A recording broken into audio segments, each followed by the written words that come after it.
in Germany. And our three co-founders were actually working on a graduation student project in computer science. So we had one of our co-founders was getting their MBA, one was getting their master's in computer science, and one was getting their master's in data science. And they were working on a graduation project with a local broadcasting company. And the company said to them, we want to figure out a way to optimize how our song requests are coming in on the radio, right? So back in the 1990s, people used to call in and request songs that were coming up on the radio, and they had no way to be able to organize it in their phone systems so that they could actually get to everybody's song requests in time. So our three co-founders went to the library and they came across this field within STEM called process mining. And they thought, maybe we can see if we can use this for our graduation project and see if it's possible to apply it to businesses. Well, if you fast forward 10.5 years later, Celonis is now all of Germany and all of Europe's fastest growing enterprise technology company, all of North America's fastest growing technology company, all of New York and Europe's most valuable company at $11 billion, took home gold for world's most innovative company, beating out Apple, Amazon, Netflix, Tesla. We're the only company ever to win a presidential award in Germany for education. And today we are growing at a faster rate than Salesforce was when they were in their Series D. And even if you don't care about Celonis at all, you should care about process mining, because across every single industry vertical, some of the world's largest and most complicated companies are using process mining alongside data science and hacking to solve some of the most difficult problems that's facing our world today. So you think about everybody from the Ubers of the world to Coca-Cola to Pfizer to Honeywell to Lockheed Martin, who's building these giant fighter jets. All of them are using process mining. And in fact, process mining is the silent engine that is powering some of the world's largest and most complicated companies. And it's the field of STEM that virtually no one has heard of. And even furthermore, even if you don't care about Celonis, even if you don't care about any of those companies, you should learn process mining, because all of the largest technology organizations in the world, their biggest investments in the last 10 to 15 years have been in teaching their employees how to process mine. So you think the IBMs, the Microsofts, the KPMGs, the Deloittes of the world, they're all looking for process mining talents. So all of you learning how to do this today is already putting you ahead of the game. So what is process mining and why does it matter? Why do people use it? And why are folks who are really good in the hacking and the computer science sphere so good at process mining and find it to be so useful for them? Well, I think in order to best understand what process mining is, we have to understand just how big of a role processes and digital processes play in governing every single inch of our day-to-day lives. So you guys are all very smart. You don't need me to tell you what a process is, but just as a quick review. So a process is defined as a series of activities or actions that, when they're taken in a specific order, achieve an end result. So you all know this, right? You might be getting up and going to class every day, right? And your process is you get out of bed, you brush your teeth, you put on your clothes, you eat breakfast, you might log into your computer, and you make it to class on time. Well, of course, this extends to everything from businesses to governments to healthcare to NGOs. All of these different organizations that operate within our society are reliant on a set of processes that help them operate in a day-to-day sense. Now, if we think about businesses and how they have grown over the last 10 to 15 years, we've seen that there's been three distinct changes that have affected the way that they do business. First of all, is that just the amount of processes that businesses need to work day to day has grown exponentially. Back in the 1970s, there was maybe 3 or 4 processes that were required for a company to function.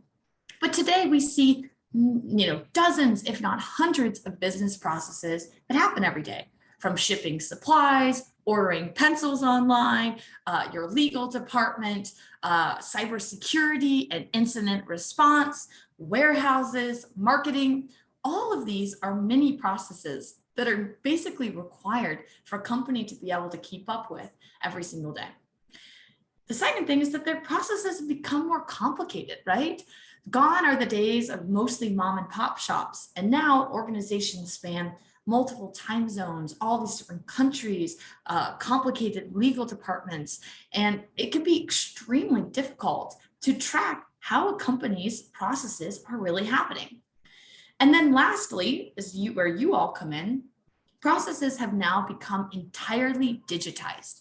So that means almost every single business process, the records of it are kept in the form of digital footprints of data, right? They're no longer kept on, a pen and paper behind the counter. They're kept in massive data storage units.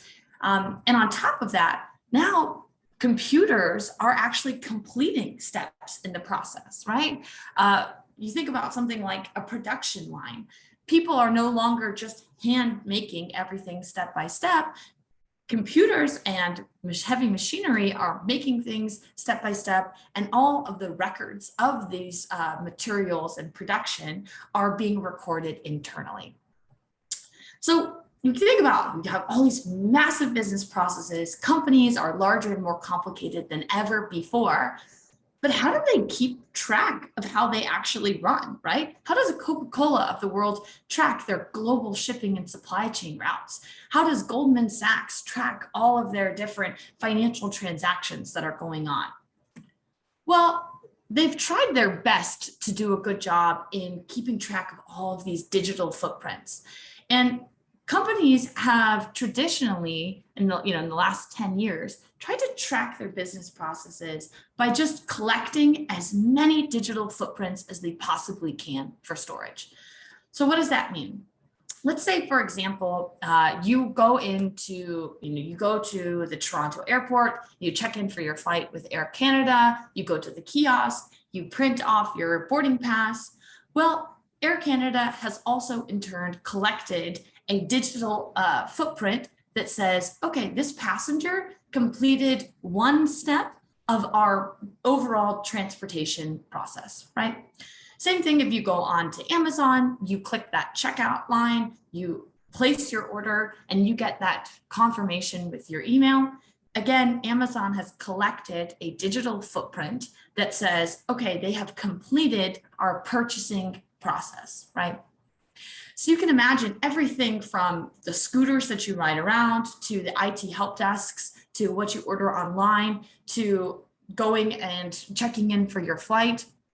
All of these are being collected in the form of mountains and mountains and mountains of data. But what's the key problem here?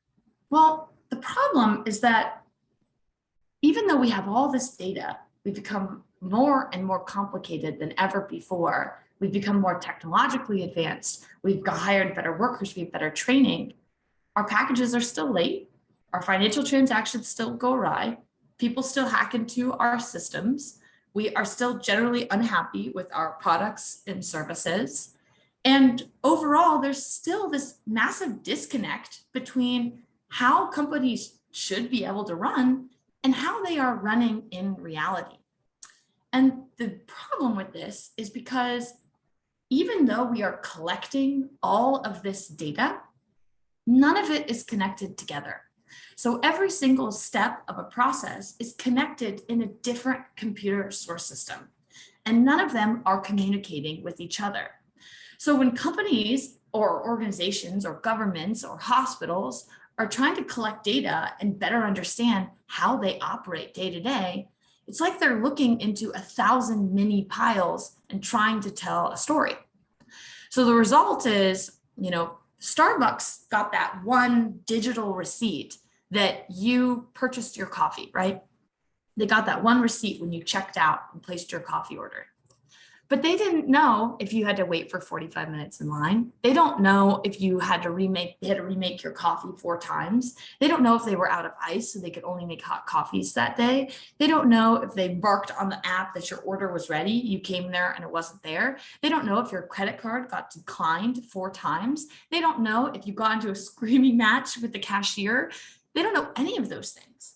All they have to go off of is that one digital note that's been collected for them to try and figure out why they are or are not performing.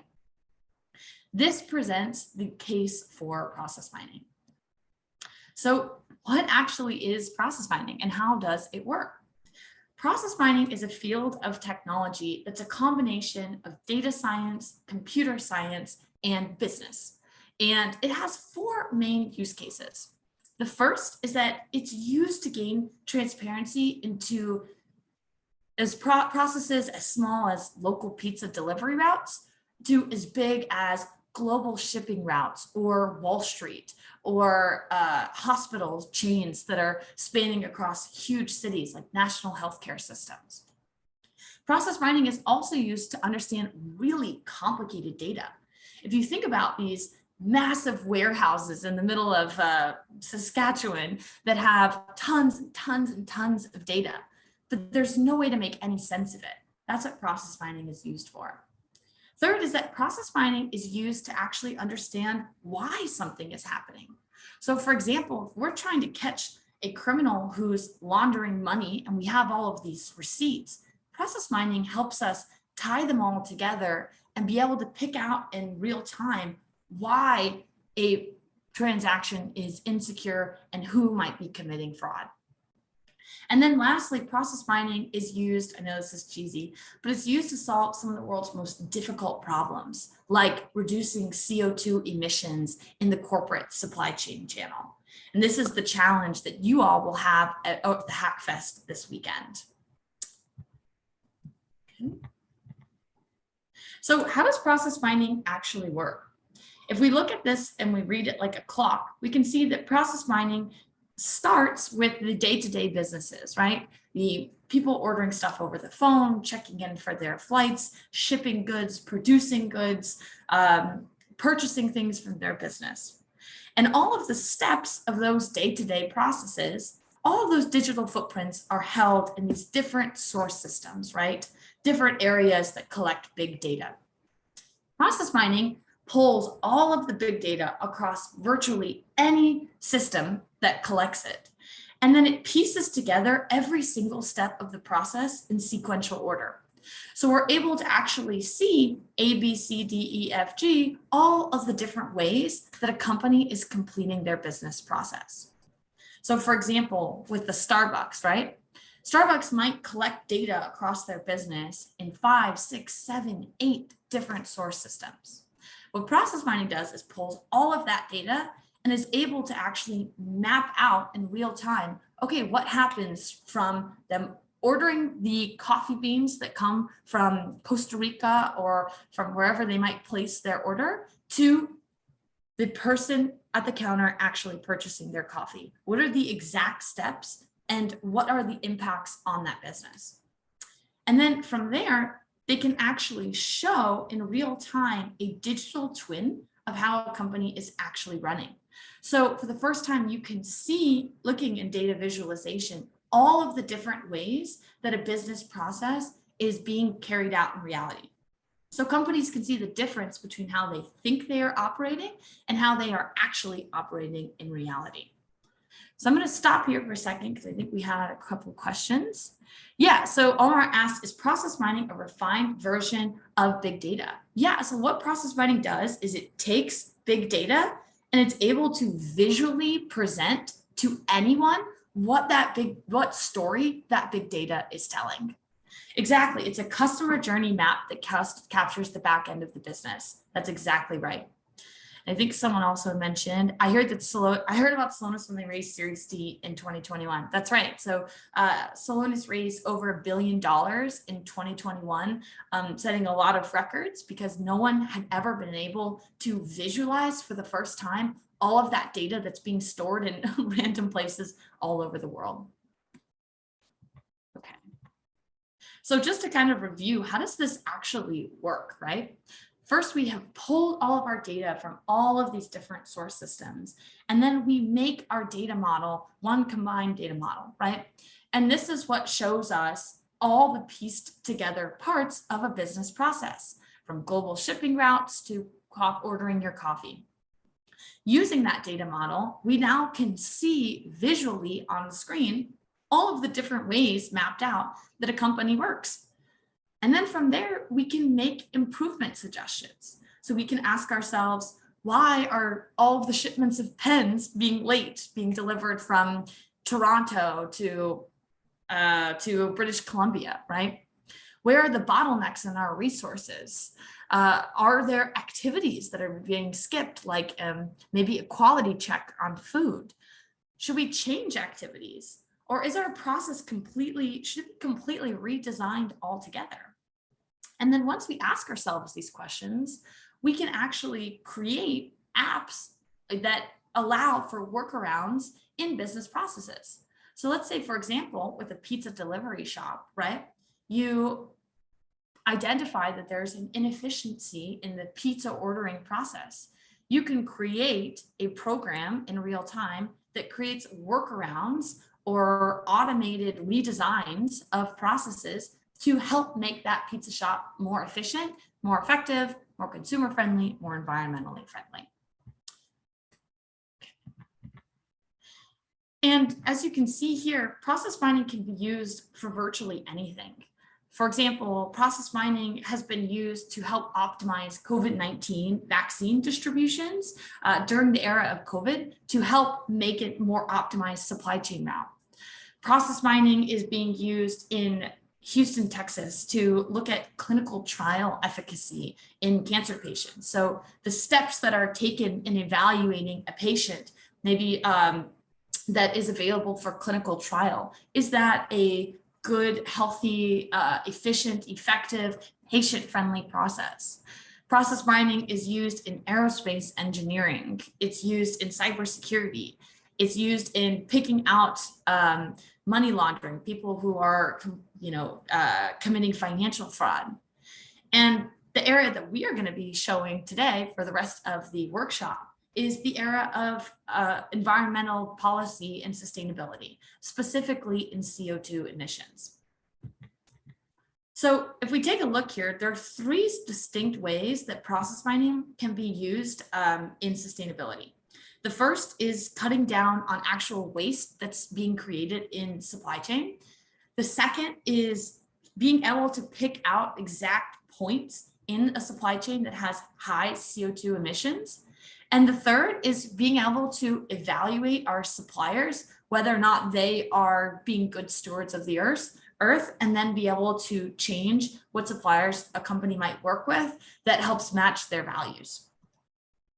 But as you can imagine here, this can go across many different things, right? Responsible sourcing of materials, waste management, sustainable finance, what investments are they making, to things like fraud prevention, diversity in hiring, and things like that. Okay, so we're going to actually go into the tool now, but I'm going to stop for questions because I think we have a couple in the chat. So Anisha asked, does process mining only involve the visualization, or can other techniques such as anomaly detection be applied to the data to gain even more insight? And is that also part of process mining, or is that a separate process?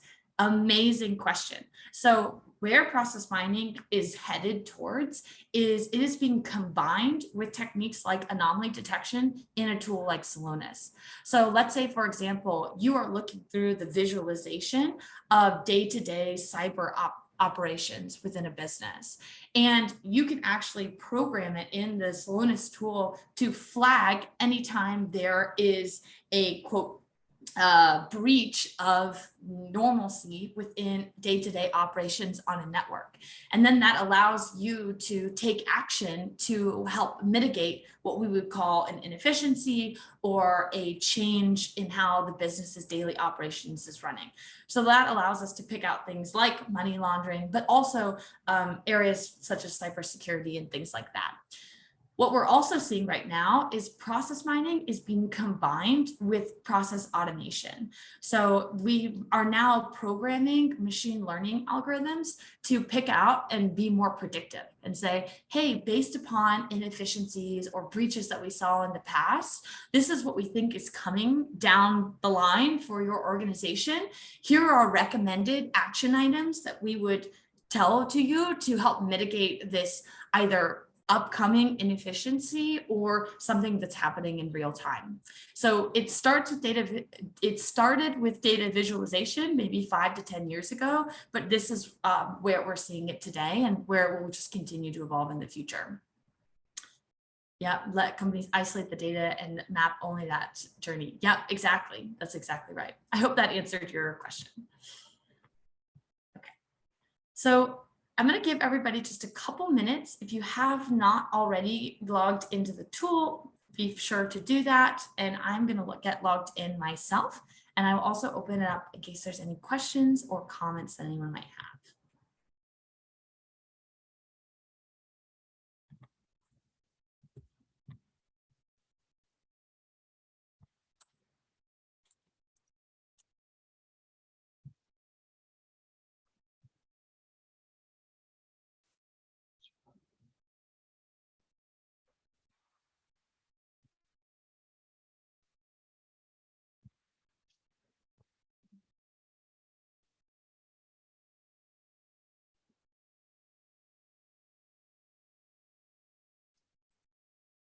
Then just as a reminder, for those of you who are watching the recording or perhaps you came late, the 2 links that are good for this weekend is to gain access to the tool, signup.celonis.com, and then to get access to your professional training certificate after today's workshop is celonis.com/training, where you would put in your email and then say you're a student so that I can administer at the end of the hackathon.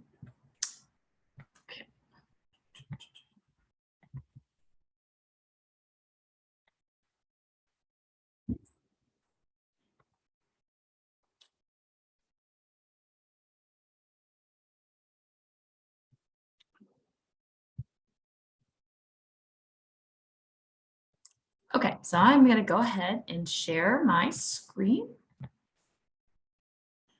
Alrighty, so can everybody see my screen okay? Yep, I think we're good. All right, awesome. So what you're looking at right now is the actual Celonis technology, but as you can probably imagine, there are now dozens, if not hundreds of different ways that you can process mine and process mining technology. So for example, there are plenty of organizations that now build their own process mining in-house. There are other process mining companies. So you learning the Celonis tool will also set you up for any type of process mining that you might be doing in the future and different organizations that you might be working with. So let's take a second to get our bearings and see what does that workflow look like. If you are a data science engineer or computer science engineer and you are put on a project that uses process mining, what does that look like to go from all of that data that is floating out there in the atmosphere to having a nice, clean data visualization and be able to actually build programs on top of that. So what we would do is we would first start with the actual data functionality itself. So using data integration, we would pull that data from any source system that you could think of, from Salesforce to SAP to Oracle to any Facebook, if you wanted to, any data source system that you could think of, and we would be able to pull that information. Once we have pulled that data, we're going to correctly identify what each of the different data columns would correspond with. So for example, we might want to identify the case ID, which would be the person or the thing that's completing all of the steps in the business process to complete a process, right? We're also going to pull things like the timestamp. When did different steps within the process actually occur? And then we're also going to pull data like the activity, right?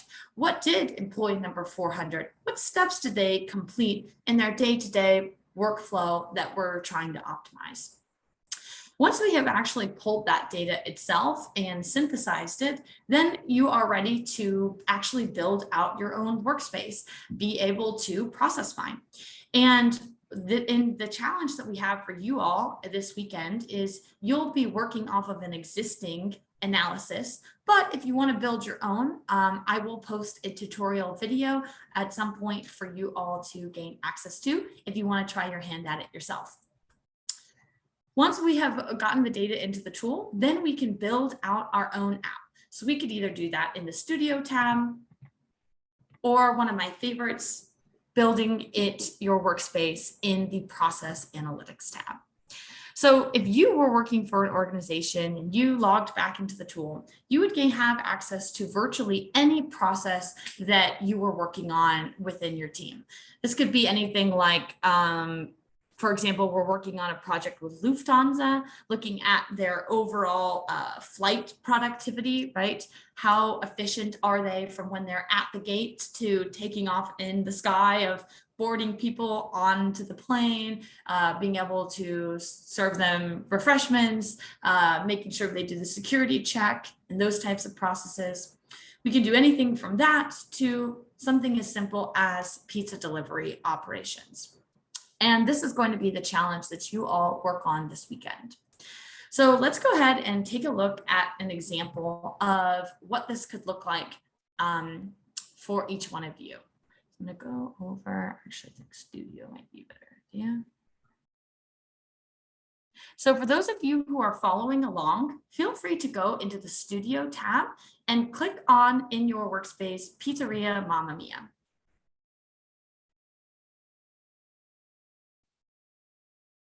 This is an example that we will be going through today and that you will be working on for your challenge over the next 24 hours. So Pizzeria Mamma Mia is a classic example of how you can use process mining with even small, locally owned organizations to help them improve the way that they are actually running their business. So what we're looking at right now is we have process mined the pizza delivery process for a local mom and pop shop in Germany.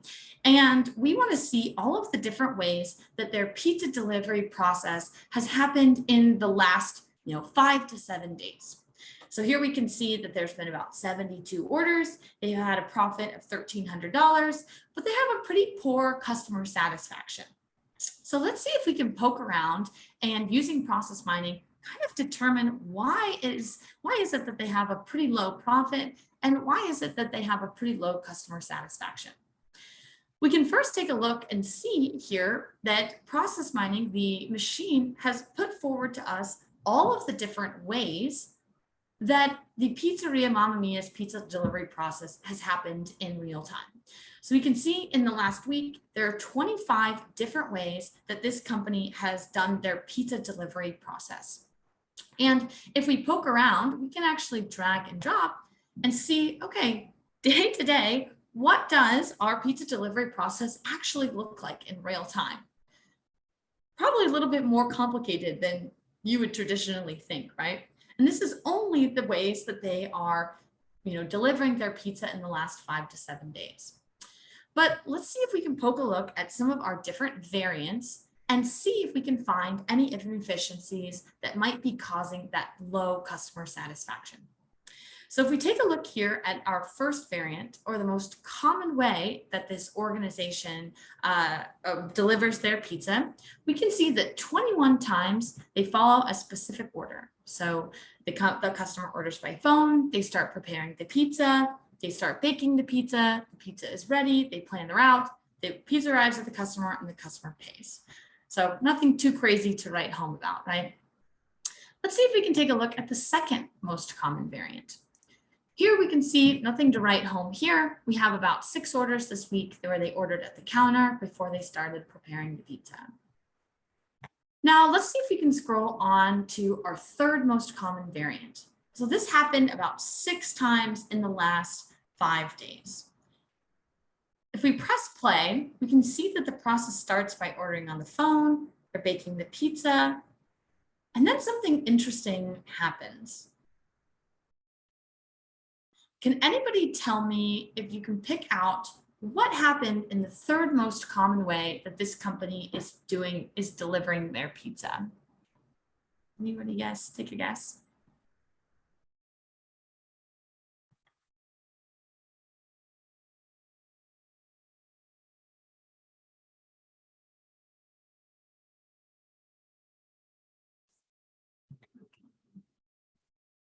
So someone says, wrong order, wrong pizza baked. So those might be two root causes that we're going to get into in a second. But what we're seeing here is that the third most common way that this company has done business in the last 7 days, they messed up baking the pizza and they had to completely restart from scratch.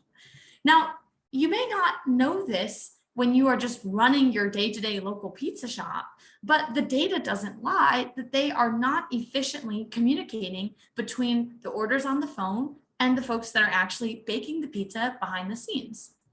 And on top of that, if we filter out by our average throughput time in minutes, we're going to be able to see that what normally would take 18 minutes now takes over 30 minutes before the pizza is even out the door.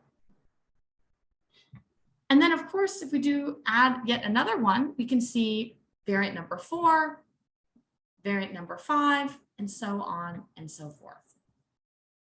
So this is just a small example of how you can use process mining to get internal visibility into aspects of an organization that you may not have thought of previously. Now let's take a look at some of our other tabs and see if we can find some things that might be interesting. Let's say, for example, we want to see on Wednesday whether or not an organization is operating efficiently or effectively. We can see all of the different ways that this organization might be delivering pizza on any given day of the week, how they might be delivering pizza based upon the size of the pizza themselves. And we can actually just drill down exactly to the customer that might have placed an order over the last couple of weeks and see exactly what were the steps that happened for this particular customer to receive their order. Another thing that we can do is filter out by the ratings that the customers gave. So let's say we want to see what exactly happened with this pizza shop that led to somebody giving a 1-star review. Here we can see that there were 7 different ways that caused a customer to give a 1-star review. We can see exactly how many pizzas that they might have ordered per week, and we can see exactly what happened with every single one of their orders. We can even drill down to our number of costs per variant. So for example, is one person who might be quite costly, are they performing and being efficient and effective, or are they costing more for the business and customer satisfaction and profit and things like that? So let's say we want to take a look at chef number 1. We can see that he contributes to the vast majority of the profit, but he has a low customer satisfaction for how he bakes his pizzas. So we might suggest something like retraining this chef number 1 behind the scenes of the organization. So I want you all to take a moment, just feel free to poke around some of the tabs in this example. And you can also feel free to poke around another example with a larger pizzeria organization. So if we click on our second example, pizzeria delivery carbon footprint, we can see, okay, what happens if we expand out from our local pizza shop in one specific area that's home owned to a national or a regional chain of pizza shops that might be owned by somebody. Now, as you can imagine, they might have different goals than a local pizza shop, right? Of course, they're still going to want to be efficient, effective, more cost-friendly, more consumer-friendly. But for this particular organization, they also want to be environmentally friendly. And their goal of using process mining with their pizza shop is to see how environmentally or not environmentally friendly they are. If we take a look across our different tabs, we can also move to our CO2 drill down, and we again get that variant explorer. Except for this organization, in the last however many days, there's 207 different ways that they are making and delivering their pizza. And we can see their breakdown in the different types of customers they have. They're students, teenagers, adults, seniors, and the amount of revenue that drives this organization. But let's say we want to take a look and see how environmentally friendly are the different types of ways that we are making and delivering our pizza. Let's say, for example, if we filter out by variant number 3, which, as you all might remember, I think this is the one. Yeah, this is the one where they have to rebake the pizza. When we filter out by variant number 3, we can immediately see who is disproportionately affected by this process inefficiency. And if we move to our CO2 dashboard, we can see for this specific variant over the given period of time, what is our environmental footprint that we are leaving because of this? We can see the amount of tons of CO2 that we're leaving in the world. We can see the total number of trees we would have to plant to offset this inefficiency. We can see exactly where we are delivering the pizza to, the actual district or the location. And we can see the mode of transportation, whether we're delivering by bike or by scooter or by car or by van. On top of that, let's say we wanted to take a look at some other examples, right? For example, we wanted to see, say we wanted to filter out by something like for our senior citizens, right? How environmentally friendly are we when we interact with them? We know that it's easier for us to deliver to them. It only takes about 25 minutes. And again, we can see immediately updated what our carbon impact might be with that as well. So feel free to poke around in some of these different tabs and see how we can use process mining to understand from the inside out how an organization is operating, how they're running their business, how they make business decisions, and how they're using this data that's pulled from some random source system to be able to derive really difficult and really complicated insights. Okay, so I want to give everybody a couple minutes to poke around, and I want to also open it up and see if anybody has any questions or comments.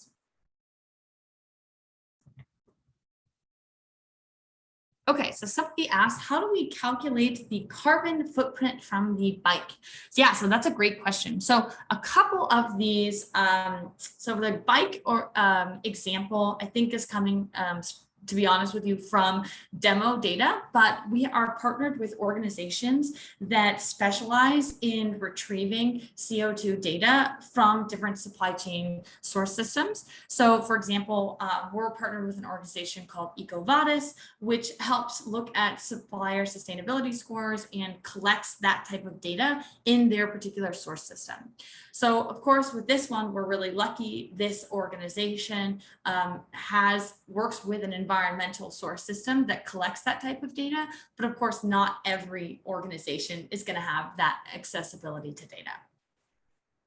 Somebody says, what's the onboarding process like for small businesses who might want to use your software that aren't familiar with the data collection process? Yeah, definitely. So one of the things that's really cool, I think personally about Celonis, is that all of our data connectors are direct connectors. So you don't have to build out your own custom extractor to get to something that most businesses use, like the Salesforces or Google, Gmails of the world. We can actually show them exactly how to directly connect to the data. Additionally, for most customers, what happens is, let's say they're interested in using process mining, but they're not familiar with data. They've never done something like this before. They actually get paired with team members at Celonis who will do the data extraction and the synthesization for them. And then what they get to work with on their day-to-day is the nice, pretty clean dashboards that you can use and that update in real time. But that's a great question.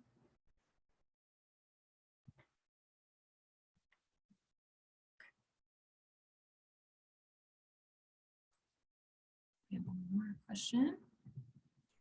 For the certificate, do we need to complete a course to get it? Nope. So for this, because you guys are participating in the hackathon this weekend, you will get a certificate regardless, as long as you, in order to download the certificate, you have to go to celonis.com/training so that we can mark that you attended the workshop today.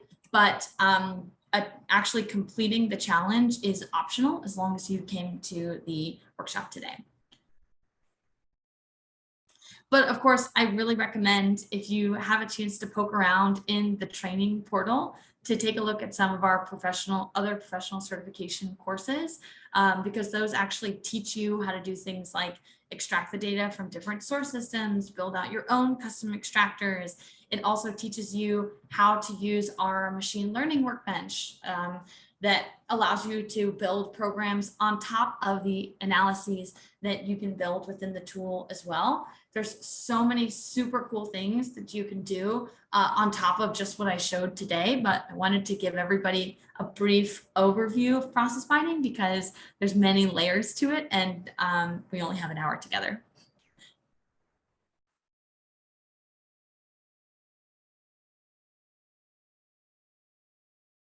Okay, so we have about 8 minutes left.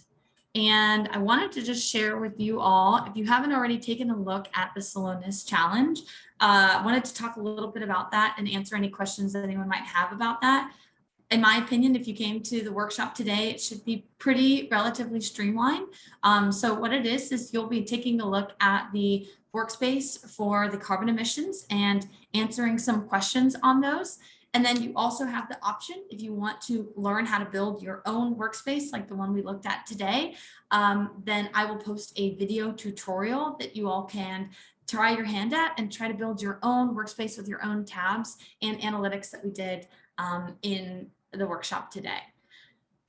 But with that, I think that that is it from my side. Thank you all so much for your time today. I hope that if anything, it's piqued your interest in process mining to learn more. I wish you a great rest of your hackathon. I hope you'll try your hand at the challenge and have an amazing rest of your weekend. Thank you so much, Elsa, for that great workshop. Great. Awesome. If anyone has any questions, feel free to interact on Discord. Thank you, everyone, for participating. Thank you. Have a good one. You as well.